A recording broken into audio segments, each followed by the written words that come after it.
Halo teman-teman, ketemu lagi di channel kami Investasi Kesehatan.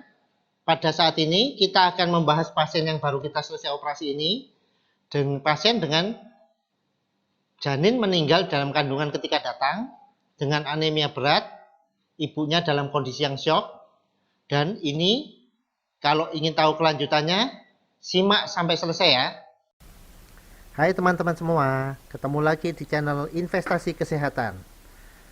Sebelum kita mulai pembahasannya, jangan lupa untuk subscribe ya, supaya kami tambah semangat untuk membuat video-video selanjutnya yang penuh ilmu dan mudah-mudahan bermanfaat bagi orang banyak.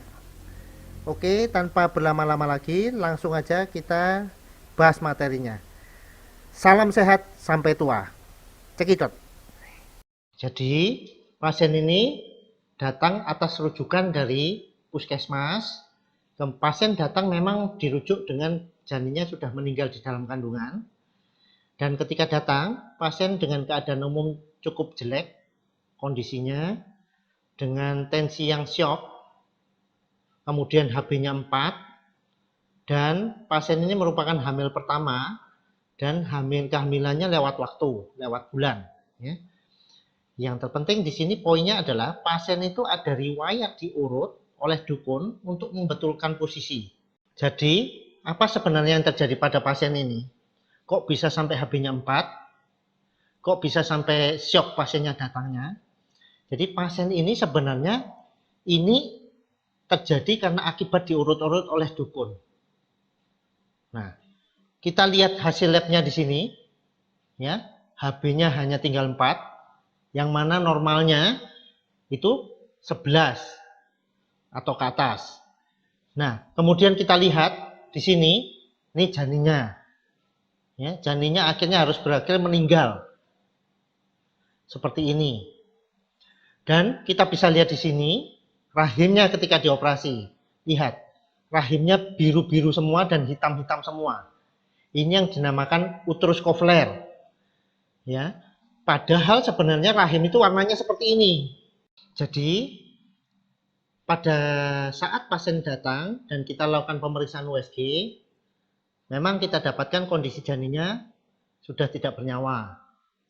Dan yang paling penting di sini yang kita dapatkan adalah ternyata pasien ini terjadi yang namanya solusio plasenta. Apa itu solusio plasenta?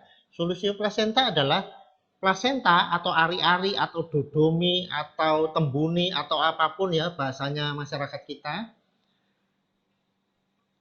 itu terlepas dari rahimnya sebelum bayi itu lahir.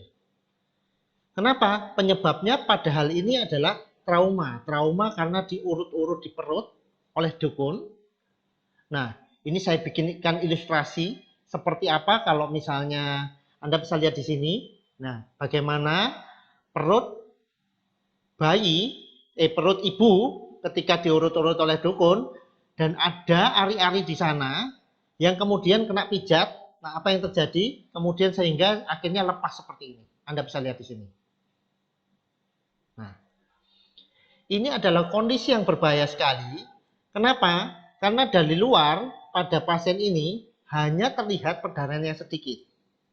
Tetapi sebenarnya di dalam perut, nih Anda perhatikan di sini, itu terlihat sebenarnya perdarahannya terjadi di dalam rahimnya banyak sekali. Dan pada pasien ini, karena perdarahannya udah luar biasa banyak, darahnya masuk ke dalam otot rahimnya sehingga menyebabkan rahimnya kebiru-biruan seperti ini. Nah, timbul pertanyaan, kenapa sih kok bisa terjadi seperti ini? Kenapa sih kok harus diurut-urut? Nah, ini Anda harus tahu bahwa pada pasien ini terjadi yang namanya perangkap sosial budaya. Dalam ilmu obstetri sosial, ini kita sebut dengan perangkap sosial budaya. Apa itu? Perangkap sosial budaya adalah perangkap di mana ada kebiasaan-kebiasaan tertentu yang diwariskan yang sebenarnya tidak baik, tapi karena masyarakat kita ini menurut dari dulu juga begitu, akhirnya dilakukan terus-menerus, diturunkan ke anak cucu.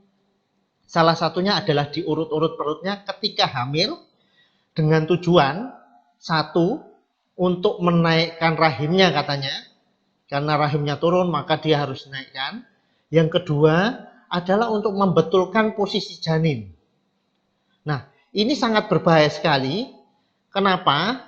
Kalau perangkap ini diteruskan terus-menerus, diwariskan terus-menerus dan dilakukan terus-menerus, kapan angka kematian ibu karena melahirkan dan karena persalinan, terus kemudian angka kematian perinatal, jadi angka kematian perinatal itu adalah angka kematian menjelang persalinan, entah itu sesaat sebelum persalinan, pada saat persalinan, atau sesaat setelah persalinan, itu namanya angka kematian perinatal. Ini di Indonesia sangat tinggi, dan karena kebiasaan-kebiasaan yang kita lakukan terus-menerus ini, kebiasaan buruk ini, maka angka kematian ibu dan bayi di Indonesia sangat-sangat tinggi. Dan kalau ini perangkap ini tidak kita stop mulai dari generasi kita, pertanyaannya kapan lagi kita mau stop? Yang kedua, kapan angka kematian ibu karena melahirkan dan karena angka kematian perinatal ini akan menurun. Jadi kesimpulan pada kasus ini, pada ibu ini terjadi satu, kematian janin karena kelalaian dari pihak satu, ibunya. Dua, keluarganya. Yang ketiga adalah dari dukun beranaknya. Kenapa terjadi seperti itu? Karena perangkap sosial budaya yang terjadi di masyarakat. Perangkap sosial budaya ini terjadi karena apa? Karena tradisi yang diturunkan turun-temurun. Ya. Nah, sarannya gimana? Marilah kita semua masyarakat Indonesia, mulailah kita melek dengan ilmu pengetahuan, dan mudah-mudahan dengan kita melek ilmu pengetahuan, maka satu, tradisi-tradisi yang baik harus diteruskan, tetapi tradisi-tradisi yang buruk dan merugikan jangan diteruskan lagi. Ya, kalau ada pertanyaan tentang kasus ini atau tentang yang lain, jangan lupa komen di bawah. Dan ini kasus saya share dengan seizin pasiennya sendiri. Gimana Terima teman-teman? kasih. Sudah pada mengerti apa belum? Nah, kalau udah pada ngerti, jangan lupa untuk di like ya. Dan share link ini ke sebanyak mungkin media sosial supaya makin banyak orang yang mendapatkan manfaat dari menonton video ini. Nah, bagi yang belum ngerti atau ada pertanyaan, silahkan tulis pertanyaan dan komen Anda di kolom komentar. Oke, salam sehat, sampai tua.